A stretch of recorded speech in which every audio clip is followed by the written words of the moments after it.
Normalmente cuando pensamos en un variador de velocidad, pensamos que solo lo vamos a necesitar si nuestro proceso requiriera variar velocidad.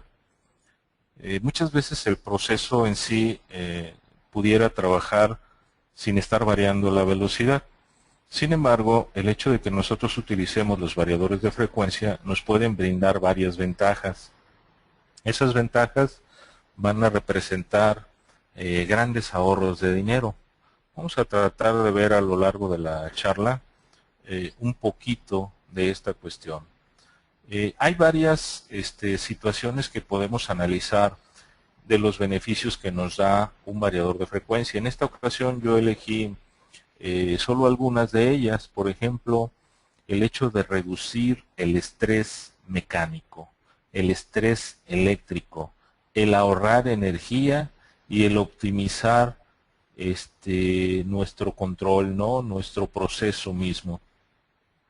Realmente la utilización de la variación de velocidad pues, se ha usado desde mucho tiempo atrás, pero no ha sido sino ahora con los equipos electrónicos que se han obtenido las grandes ventajas de tenerlos, ¿no? Cuando hablo de reducir un estrés eléctrico, me estoy refiriendo a que un motor normalmente cuando arranca, dependiendo del grupo de rotor bloqueado con el que esté clasificado, puede llegar a consumir en el momento del arranque hasta 600% la corriente nominal. Es decir, si mi motor de placa consume 100 amperes y yo lo arranco con un contactor a plena tensión, lo que voy a obtener en consecuencia es un pico de corriente de 600 amperes. Comisión Federal de Electricidad nos registra en sus medidores estos arranques y en nuestros recibos se ven representados como penalizaciones en lo que tiene que ver a la demanda máxima. Yo tengo una demanda contratada por alguna razón, por motivo de mis arranques, incluso cuando de manera simultánea arrancan dos o más equipos, este nivel se puede ir muy alto. Si nosotros utilizamos un variador de frecuencia, podemos lograr que la curva de arranque sea de 0 amperes a la corriente de placa, ¿sí? Es decir, yo no tendría la necesidad de consumir más corriente que la corriente de placa. Esto a través de la rampa de aceleración que trae el equipo. Alguien pudiera decirme, no, pero utilizar un variador de velocidad para el arranque es muy costoso. De hecho, sí representa un monto interesante. Sin embargo, no existe otro equipo que me pueda evitar ese pico como lo puedo hacer con un variador de frecuencia. Quizás si mi motor no tiene carga y utilizo un arrancador de estado sólido, pueda lograr un resultado aceptable. Sin embargo, nunca se va a comparar con lo que les acabo de mencionar, ¿no? Por ejemplo, si yo utilizo un arrancador electrónico, un arrancador estrella delta o cualquier método que me pueda reducir el estrés mecánico, si bien al hacer esto no voy a lograr reducir el estrés eléctrico, ¿sí? A final de cuentas, yo voy a lograr una reducción de la corriente, pero no voy a tener la posibilidad de lograr el de 0 al 100% de la corriente, sino que a través de un arrancador de estado sólido voy a lograr yo llegar a 250 o a 450% la corriente nominal, lo cual, si bien es un beneficio, no es el beneficio que me puede dar un variador de velocidad. Incluso tengo una debilidad si utilizo un arrancador de estado sólido cuando mi máquina está totalmente cargada. Es decir, yo arranco, por ejemplo, una aplicación muy crítica, se me viene a la memoria un molino. Un molino pudiera estar cargado y lo intento arrancar con un arrancador de estado sólido y definitivamente no va a poder vencer la inercia. ¿Qué hace un arrancador de estado sólido? Reduce el voltaje, reduce la corriente que el motor necesita para el arranque. Al hacer esto, está reduciendo también el par. Por lo tanto, si la flecha de mi motor no tiene par, no va a lograr vencer la inercia. Y de esta forma, no voy a lograr el objetivo que yo necesito, ¿no? De alguna manera, yo puedo tener ahorros importantes de dinero por el hecho de estar evitando el estrés mecánico. Si yo tengo unos engranes, unas catarinas, unas cadenas, unas bandas, en fin, todo el tren mecánico que pueda tener mi máquina, y de estar en cero velocidad arranco a plena tensión, ¿qué va a suceder? Todo el mecanismo va a ir sufriendo una degradación. Por lo tanto, yo voy a tener que tener en mis almacenes refacciones y debo estar preparado para estar haciendo constantemente las reparaciones necesarias en mi maquinaria. Cambiar sellos, cambiar bandas, cambiar catarinas, cambiar todo lo que se vaya desgastando por el estrés mecánico de los arranques de mis motores. Sin embargo, si yo utilizo algún método de arranque suave que me permita suavemente iniciar la velocidad en mis equipos hasta llegar a la velocidad deseada y, ¿por qué no?, parar suavemente mis equipos. En el caso, por ejemplo, de las bombas centrífugas, existe un efecto que se llama golpe de ariete, en el que hay un estruendo con la columna de agua y este estruendo es capaz de, incluso todo lo que es la estructura de la tubería, hacer una vibración tan fuerte que, a pesar de que algunas de estas tuberías están soportadas en la parte de concreto de la estructura de mi edificio, esto puede llegar incluso a zafar esos, digamos, anclas, o en un momento dado la vibración a botar lo que es el colado de cemento que yo pueda tener, ¿no? Aparte de toda la vibración que se transmite directamente a la bomba, que va a dar como consecuencia los daños correspondientes. Entonces, yo puedo evitar el estrés mecánico de mi maquinaria con la implementación de un variador de frecuencia que me permita manipular una rampa de aceleración adecuada, de tal suerte que, al estar teniendo este método como método de arranque, voy a reducir mis costos de mantenimiento y ahí es donde yo voy a estar ahorrando dinero, ¿no? Entonces, hay muchas situaciones que me permiten ahorrar dinero. El hecho de tener una optimización del control, de lograr ajustes de velocidad, manipulación de velocidad. Dentro de la industria, he tenido la experiencia de visitar algunas compañías en donde, por alguna inquietud del mismo cliente, ha instalado variadores de frecuencia, por ejemplo, en un molino. Normalmente esos molinos trabajan a una velocidad fija.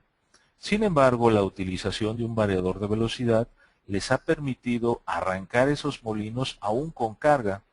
Regularmente, en algunos molinos, cuando se tiene la carga, paran todo el proceso, tienen que descargar todo el molino para poder arrancarlo. Cuando se tiene un variador de frecuencia, olvídense de esa situación.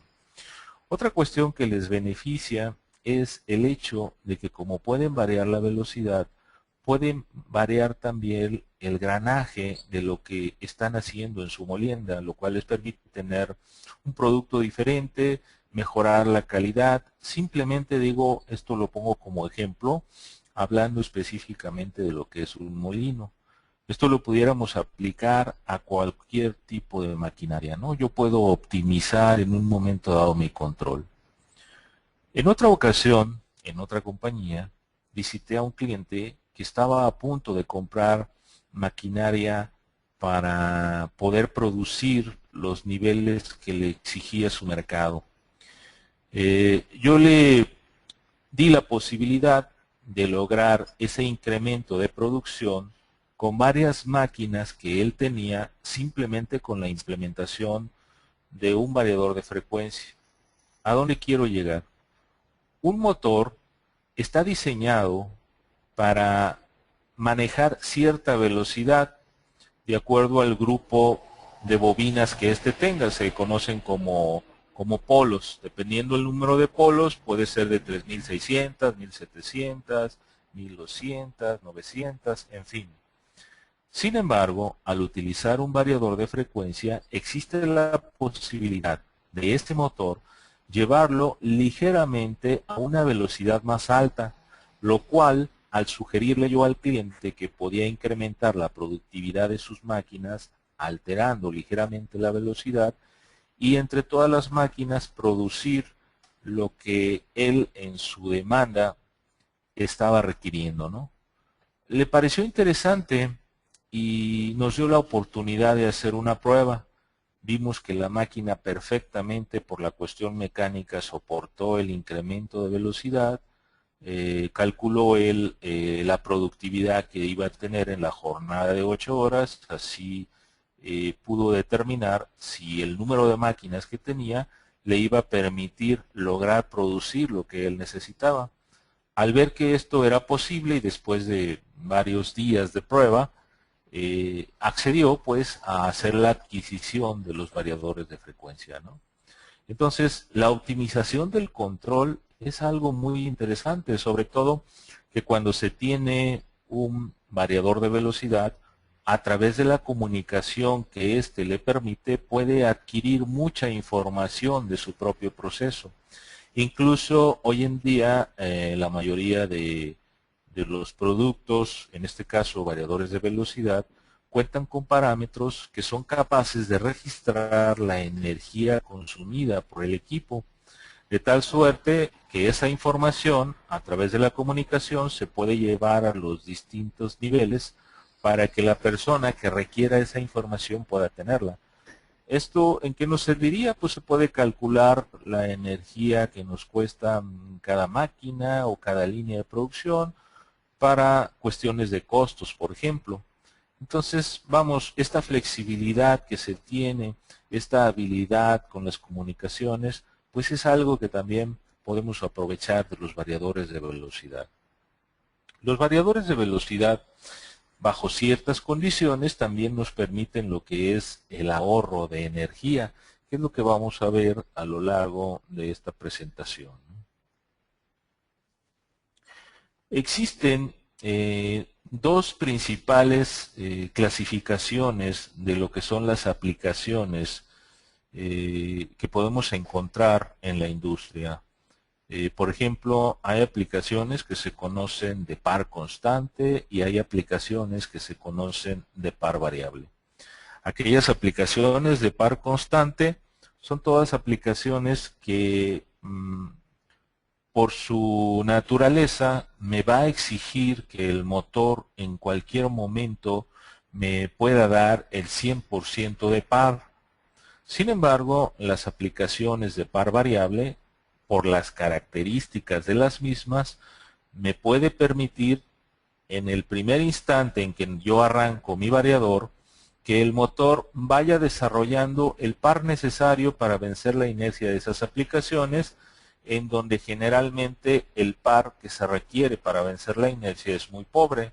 De ahí, en la medida que yo voy avanzando, el par va cambiando hasta llegar al 100% de par.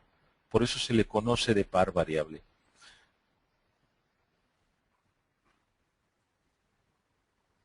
Aquí tenemos algunos ejemplos de lo que pudiera ser aplicaciones de par constante y aplicaciones de par variable. Como podemos observar, lo que son transportadores, grúas, mezcladores, extrusores, bombas de desplazamiento positivo y otras más forman parte de lo que es par constante. Todas estas aplicaciones le demandan al motor, desde que empieza a girar el motor, el 100% de la velocidad, o pudieran demandarle. En el caso de las aplicaciones de par variable, como son bombas, ventiladores y sopladores centrífugos, aquí tenemos por la aplicación misma la necesidad de un par muy ligero para empezar a vencer la inercia. En la medida que va avanzando la velocidad, este par va incrementándose, ¿no? Por eso, insisto, se conoce como aplicaciones de par variable. Prácticamente pudiéramos decir que estas tres son las principales, o casi me atrevería a decir que las únicas. Todo lo que no sea esto, pudiéramos clasificarlo como par constante. Si bien hay algunas aplicaciones que pudieran quedar en un punto intermedio, como sería una banda transportadora que esté manejando algún producto muy ligero, pudiera quedar entre una clasificación y otra. Sin embargo, si hablamos de una banda transportadora que está cargando piedra, que está cargando cosas pesadas, no sé, costales de cemento, costales de harina, pues entonces ya queda dentro de la clasificación exclusivamente de par constante.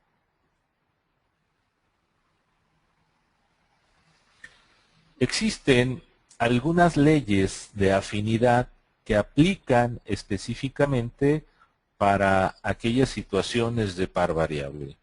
Estas leyes de afinidad nos permiten, en un momento dado, calcular cuál es la energía que me puede consumir un motor. En el caso de las bombas o en el caso de los ventiladores, yo puedo determinar la presión, puedo determinar la energía que en un momento dado voy a tener como resultado dependiendo de la variable que yo esté ejecutando. ¿Qué significan realmente estas fórmulas? Aquí me dice que la velocidad que llega a desarrollar mi bomba o mi ventilador va a ir directamente relacionada con el flujo. Es decir, en la medida que yo vaya modulando la velocidad, de igual manera voy a tener el comportamiento del flujo. Sin embargo, en la segunda fórmula lo que me dice que la presión va a estar variando al cuadrado en la medida que yo manipule la velocidad.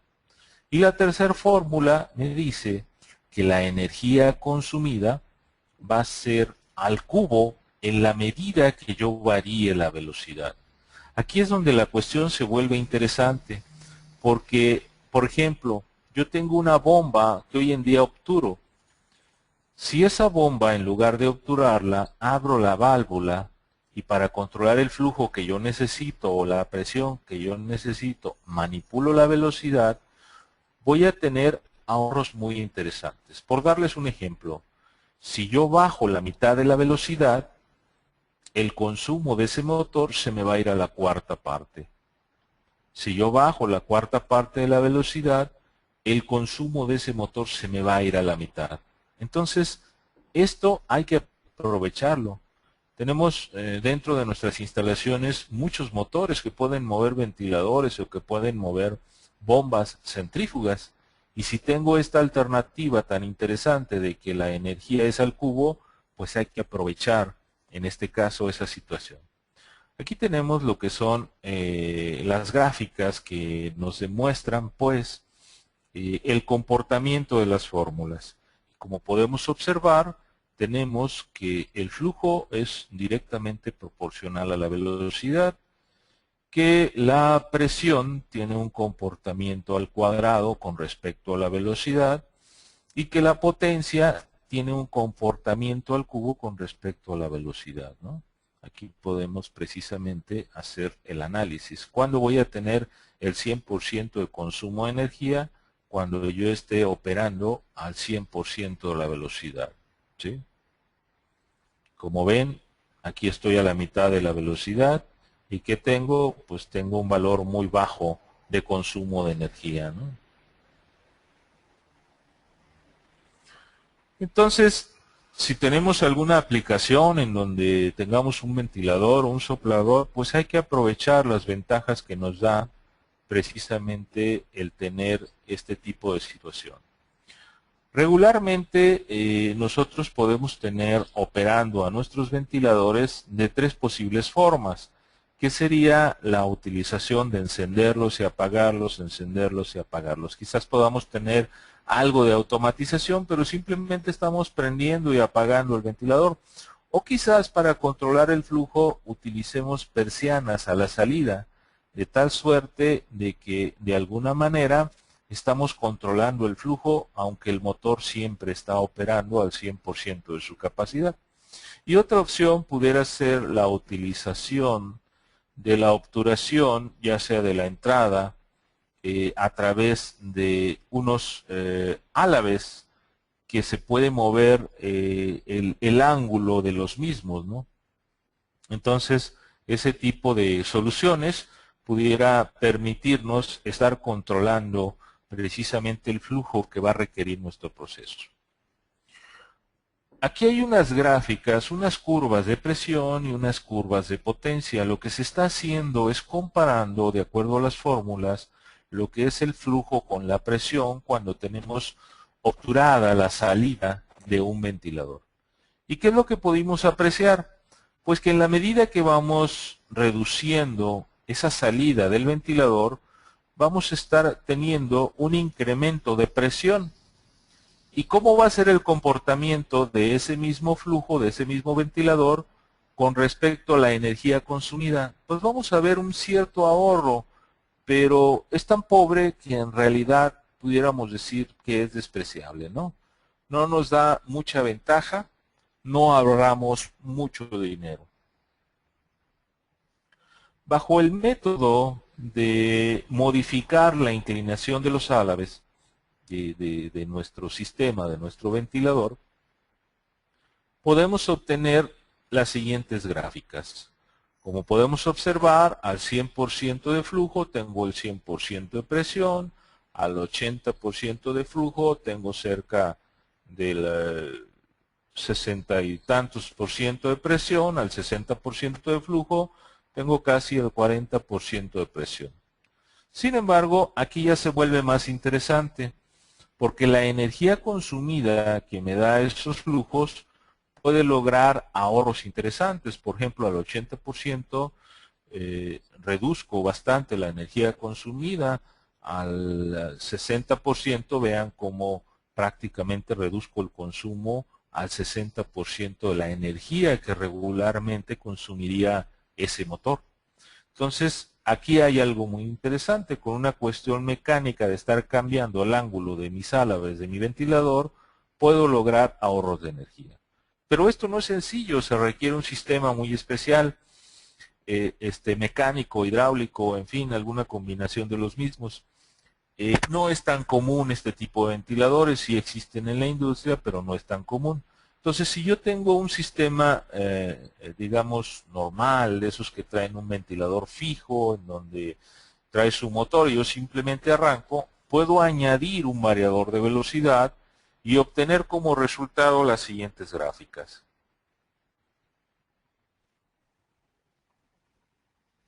Vamos a ver que en esta comparativa el flujo con respecto a la presión tiene cierta similitud al ejemplo anterior, lo cual pudiéramos decir que puedo lograr resultados parecidos, ¿no? Aquí donde se vuelve muy interesante es en la gráfica de flujo con respecto a energía consumida. Aquí podemos observar que la energía que vamos a demandar al estar variando el flujo es muy interesante en cuanto se reduce, ¿no? Pudimos ver que se redujo en el 60% de flujo al 21.6% de energía consumida. Y nuestro ejemplo anterior, estábamos hablando de que al 60% de flujo solo llegábamos al 60% de energía consumida. Prácticamente comparado con la energía que debiera consumir al 100%, estamos hablando de un 78.4% de ahorro.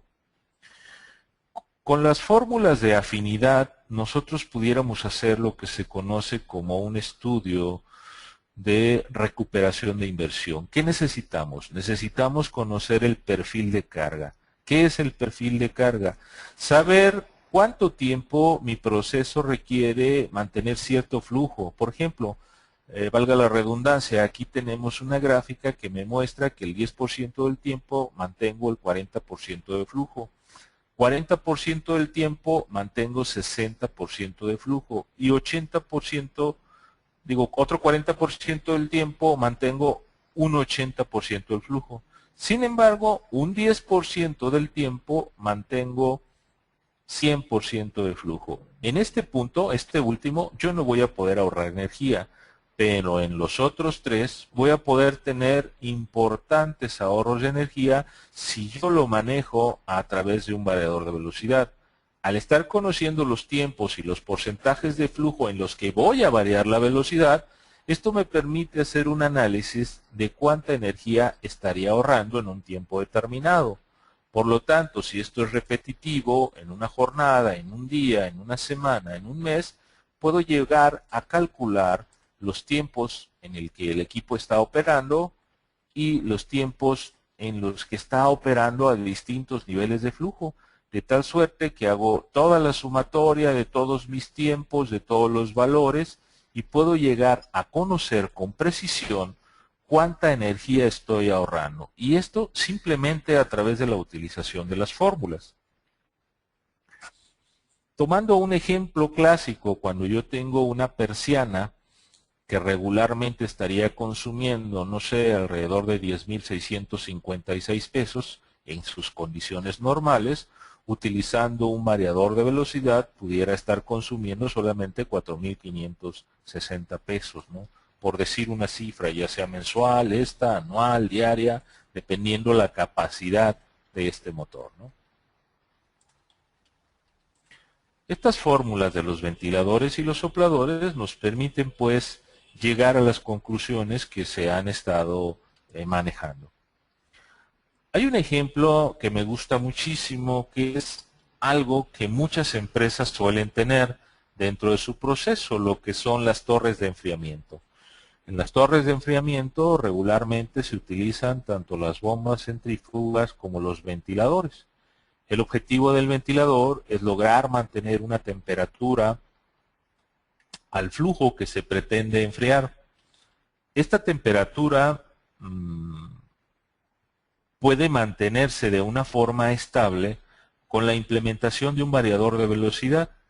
Este variador puede tener una señal de 4 a 20 miliamperes o de 0 a 10 volts desde un sensor que le puede indicar la temperatura que actualmente tiene el flujo. Si yo tengo la necesidad de mantener una temperatura adecuada, directamente en el variador le puedo indicar cuál sería mi set point, es decir, la variable que yo quiero mantener. En este caso le indico 10 grados centígrados, ¿sí? Yo lo puedo manejar ya sea en porcentaje o con algún valor que me pida el variador de velocidad para decirle no me pases de esta temperatura. El variador es capaz de subir y bajar la velocidad dependiendo la temperatura ambiente. Durante el día no tenemos la misma temperatura, por las mañanas es muy frescas, por las noches también, a mediodía es muy caluroso, entonces en esa misma forma el variador estaría subiendo o bajando su velocidad. Y como ya sabemos que si un ventilador baja la velocidad, vamos a tener importantes ahorros de energía.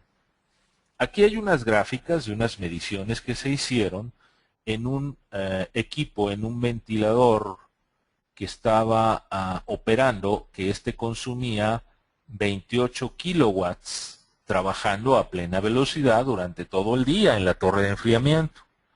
Como les decía hace un momento, la temperatura no es la misma durante el día. Se manejó una velocidad distinta, se bajó a 50 Hz. Ustedes dicen, bueno, pero ¿por qué en la gráfica se siguen observando 60? Nosotros tenemos que medir a la entrada del variador y la entrada del variador son 60, la salida ya son 50. Y vean cómo va bajando en la medida que voy variando la frecuencia, el consumo en kilowatts. Teníamos 28 y ya en la última prueba a 45 Hz bajó a 13.6 kilowatts, lo cual es un ahorro muy importante de energía, ¿no? Dentro de las curvas de los ventiladores y los sopladores, dependiendo del método que utilicemos para modular el flujo, vamos a estar cerca o lejos de la curva óptima. Mientras más cercanos estemos a la curva óptima, van a ser mejores ahorros de energía. Por ejemplo, ahí podemos ver lo que es la persiana de descarga, que es la que está más retirada. Después tenemos la persiana de succión, el cambio de álabes. Hay una aplicación que es a través de coples hidráulicos y la más cercana a la curva óptima son los variadores de velocidad. Es por eso que es la que me permite tener los mayores ahorros de energía. Dentro de la implementación del uso de variadores de velocidad, ya mencionamos pues el ejemplo del variador en la torre de enfriamiento con un ventilador. También podemos tener esos resultados con las bombas centrífugas. ¿Cuáles son los métodos que regularmente utilizamos para estar variando nuestro flujo o nuestra presión? Podemos tener bombas centrífugas que simplemente encendemos y apagamos, o podemos tener bombas que estamos recirculando parte del flujo que no necesitamos, lo cual, al igual que la primera, es una opción en la que desperdiciamos mucha energía, ¿no? Y por último, tenemos la opción en la que podemos estar obturando, incluso a través de válvulas electromecánicas, que me ayudan a que mi proceso pueda tener los resultados del control del mismo, pero no el ahorro que nosotros necesitamos para ser más productivos, ¿no? Si en lugar de estar obturando mi bomba, vamos a ver ahorita un sistema obturado, es una bomba de 25 caballos que en el sistema normal me puede dar un abastecimiento de 1200 galones por minuto. Si yo obturo esa misma bomba, cambio la curva del sistema y logro los 720 galones por minuto que yo pudiera requerir en mi proceso. Pero sigo gastando energía. Quizás no el 100%, lo cual vamos a ver en esta siguiente tabla, ¿no? Ahí nos dice una bomba de 20 HP me da 1200 galones por minuto. Una bomba de 25, de 23, 960. ¿Qué es lo que nos expresa esto, no? Realmente no es que esté teniendo yo una bomba diferente, sino que al estar obturando bajo el flujo y de alguna manera la energía de esa bomba de 25 caballos es como si yo tuviera una bomba de 23. En el caso que nos ocupaba, para obtener los 720 galones por minuto, pues es como si yo tuviera una bomba de 21 HP en lugar de 25. Hay un ahorro, insisto, pero no es significativo. Puedo tener mejores resultados en cuanto a ahorro de energía utilizando un variador de velocidad. En este caso, no cambio la curva del sistema, simplemente cambio la velocidad. ¿Sí? Dejo la llave abierta al 100, reduzco la velocidad de la bomba y puedo obtener el flujo deseado. Y de esa manera yo estoy ahorrando grandes cantidades de energía. De hecho, aquí vamos a ver nuevamente el ejemplo, la bomba de 25 caballos a 960 me consumiría lo de una de 12.8 a 720 me consumiría 5.4, es decir, como si yo tuviera una bomba de 5.4. Aquí están las leyes de afinidad, se hizo una sustitución y en base a esa sustitución se está sacando el resultado matemáticamente, ¿no? Ahí lo tenemos. La bomba de 25 caballos se convirtió en una bomba de 5.4 caballos, ¿no? Es decir, la energía que está consumiendo es prácticamente de 5.4 caballos. En el caso de las bombas hay que tener mucho cuidado. No todas las aplicaciones son susceptibles de los ahorros tan interesantes que estamos viendo en las gráficas. Por ejemplo, si yo tengo una cisterna, la cual tengo un espejo, que sería este, y lo voy a llevar a un cierto depósito, hay una distancia en altura. Fíjense que no está dada la distancia por la distancia de la tubería, sino de dónde está el espejo de uno y dónde está el espejo de otro. A esto se le llama cabeza estática. La cabeza estática me va a determinar en dónde empieza mi curva del sistema. Obvio, si esa distancia es muy grande, mi curva del sistema no inicia en 0, va a iniciar más arriba. Y si mi curva del sistema iniciara en este punto, evidentemente yo no voy a poder bajar la velocidad más abajo del punto donde inicie la curva del sistema. Ese sería mi tope, mi límite, para que realmente el impulsor pueda llevar a cabo el trabajo de estar impulsando el agua, válgame la redundancia, ¿no? Entonces, esa sería la única limitante que pudiéramos llegar a tener en distancias muy grandes de cabeza estática. Sin embargo, en la mayoría de los casos se obtienen resultados muy interesantes porque no todos tienen esa cabeza estática tan grande, ¿no? Insisto, así como existen fórmulas para los ventiladores, también existen fórmulas para las bombas para llegar a los resultados que estamos viendo en las distintas gráficas. Aquí tenemos un ejemplo más palpable de las tres aplicaciones que se mencionaban, ¿no? Lo que es, en el caso de las bombas, estar obturando, estar prendiendo y apagando la bomba o estar utilizando un variador de velocidad. En ambos casos, cuando tengo el 100% de flujo, es cuando en ambos se consume el 100% de la energía. Pero supongamos que estamos manejando el 50% de flujo y yo estoy obturando, pues sí, tengo un ahorro, pero tengo más ahorro si prendo y apago la bomba. Pero tengo más ahorro si utilizo un variador de velocidad, ¿sí? En el mismo caso de mantener el 50% de flujo, vean cómo es dramáticamente diferente el ahorro de energía que se está teniendo, ¿no? Este es un ejemplo real, el cual en una bomba que es utilizada en una lavadora, ¿sí? Es una cabina que tiene por ahí una especie como de regaderas para estar lavando el producto que pasa a través de él. Utiliza bombas de 25 HPs. Esas bombas de 25 HPs tienen un consumo a plena carga de 29.5 amperes. Sin embargo, como estaban obturando demasiado esas bombas, realmente consumían 18.66 amperes. Entonces, la obturación que ellos tenían era aproximadamente de un 25%, lo cual les permitía tener una presión de 15 PSI y un consumo de 9.1 kilowatts de energía. Nosotros hicimos la prueba de colocar un variador de velocidad, bajando la frecuencia a 27.85 Hz. Esto nos permitió que de inmediato y dramáticamente bajara el consumo de energía de 18.66 a 3.3 amperes y un consumo en kilowatts de 1.9. Es decir, es como si hubiéramos quitado la bomba de 25 caballos y hubiéramos puesto una bomba de 2.5 caballos. ¿Sí?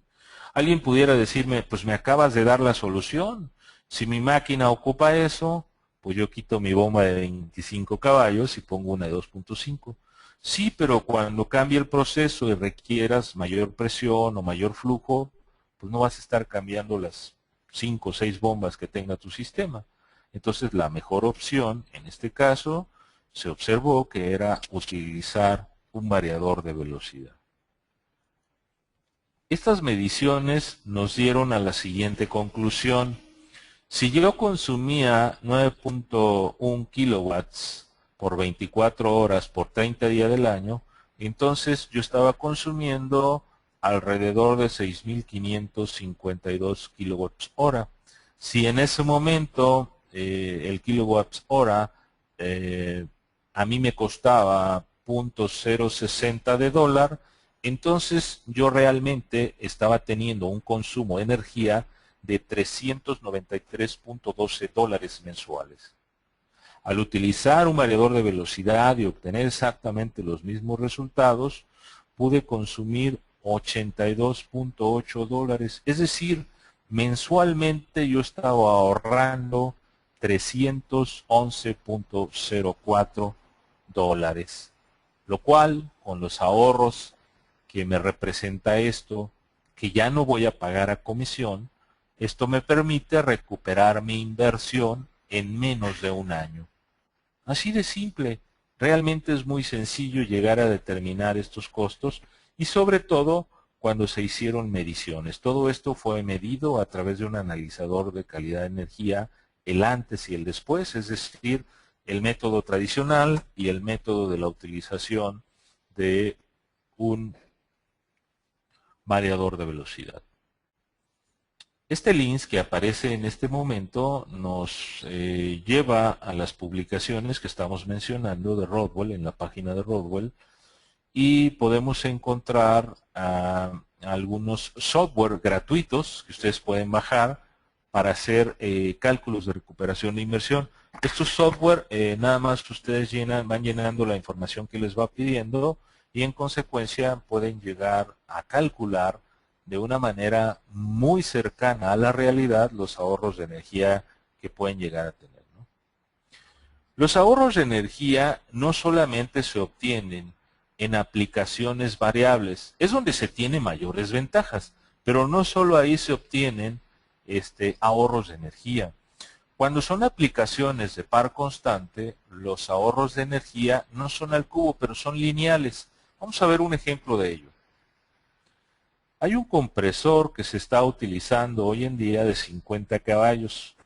Regularmente ellos consumen alrededor de 23 kilowatts. En condiciones normales, en donde no hay una reducción de la carga, este motor consumiría 37 kilowatts. Sin embargo, para las condiciones de carga que lo están llevando a cabo a la velocidad nominal, es decir, a 60 Hz, este consume 23 kilowatts. Al utilizar un variador de velocidad, se logró que esos 23 kilowatts a 45 Hz llegaran a 18 kilowatts, lo cual, en consecuencia, nos dio el siguiente ahorro. Como podemos observar, ahí hay tres líneas. ¿Por qué? Porque se hizo el análisis con los distintos porcentajes de cobro en lo que es horario punta, horario base, y así sucesivamente, ¿no?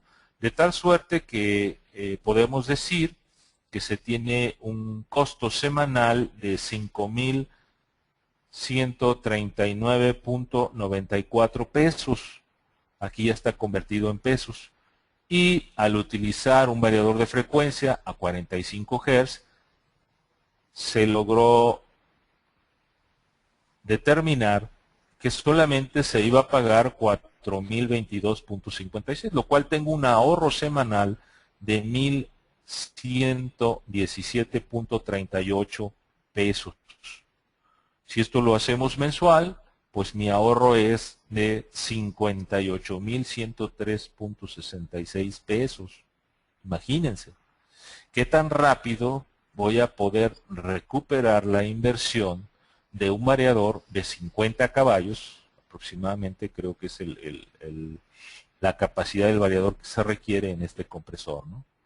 Entonces, como podemos ver, la utilización de un variador de velocidad realmente nos ayuda a evitar la demanda máxima, a evitar desgaste mecánico en nuestra maquinaria, a reducir la energía que nos está consumiendo la misma maquinaria, ¿no?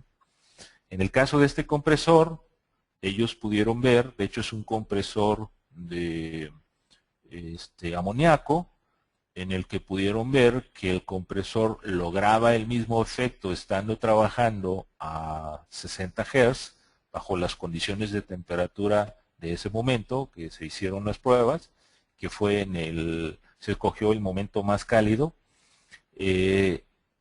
Bajando la frecuencia a 45 se logró mantener las cámaras en la temperatura adecuada y se manifestaron los ahorros importantes de energía, ¿no?